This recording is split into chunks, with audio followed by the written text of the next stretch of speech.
My name is Jill Hopkinson. I'm National Rural Officer for the Church of England, based here at the Clarke Centre. What's your impression been of the conference so far? It's such a great opportunity to share lots of really good ideas, information and inspiration. And what's been really great is to hear the stories from the floor that supplement and encourage what's coming up off from the speakers.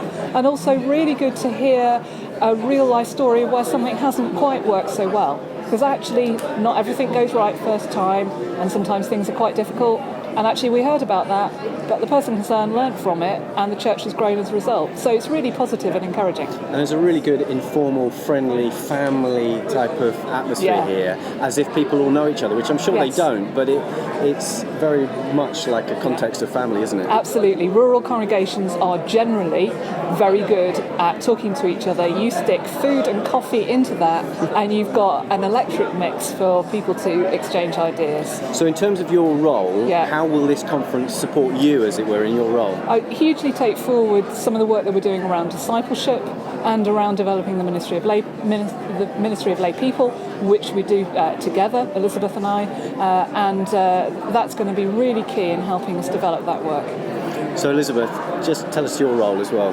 My name is Elizabeth Clarke. I'm the National Rural Officer for the Methodist and the United Reformed Churches, and I too am based at the Clarke Centre. So we are in the centre of the country. We don't have the Royal Show as a sort of agricultural forum anymore. In many respects, you know, being on the Royal Showground, you're still that resource that people see from across the country. It's easy to get to Coventry. Yep. So in terms of, again, your role and how this conference complements that, just tell us about that. It's just wonderful to see so many people who are enthused about the countryside. I mean, I bang on about rural ministry and how wonderful it was to anybody who will listen, and it's really nice to meet lots of other people who feel the same.